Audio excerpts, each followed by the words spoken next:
Ibig pong sabihin, yun pong inflation rate na kinonsider nung nag-file kayo sa DepEd ay inflation pa noong February. So, kung magfa-factor in ito pong nangyayaring krisis sa Middle East, by next year po ito magre-reflect sa tuition, ganun po ba?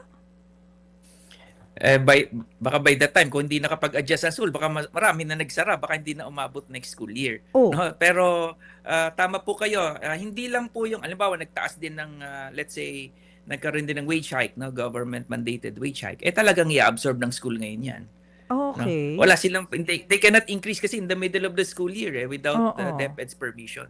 So, I think because we are in a crisis, dapat pag-usapan ano yung mga plan B. Ano yung, kasi important. Actually, ang isa po namin, by the way, meron po kaming panukala. Naglabas po kami ng statement last week calling on the President, no, respectfully, to include yung ating education agencies dun sa government agencies na kasama dun sa uplift, no, yung kasi di ba nung nag-declare ng energy crisis, nagkaroon ng mga important sectors na dapat hindi pabayaan, no. So we're calling on the President, if possible, isama po yung 3 education agencies because education cannot be disrupted, no. And it should also take precedence or priority in all government services, no, including social welfare, of course. So sana, sabi namin, masama dun sa uplift yung CHED, DepEd, and TESDA.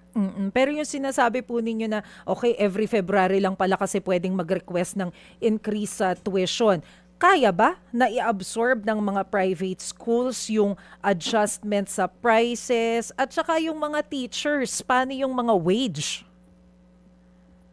Yes, actually, wala pa kaming data sa ngayon, pero from our discussions with our member schools, sabi nila mabigat ito, mga forecasts, nagkaroon sila ng mga individual studies, consultations from experts, sabi nila baka mabigat ito, mas mabigat pa sa kinaharap natin ng COVID-19 in terms of the economic impact sa mga schools. So kaya kailangan po talagang pag-usapan ito, otherwise marami po talagang private schools, no, ang magsasara, unfortunately, kung hindi tutulungan ng gobyerno po. Mga kapatid, para sa iba pang mga balita at impormasyon, sundan niyo po kami sa X, Instagram, Facebook at syempre sa TikTok, True Network PH. Mag-subscribe din po kayo sa aming YouTube channel, True Network. May website din po tayo, truenetwork.ph. At pwede nyo rin po kaming mapanood sa Channel 19 ng aming True FM TV. Lagi pa rin makinig sa radyo dito po sa 105.9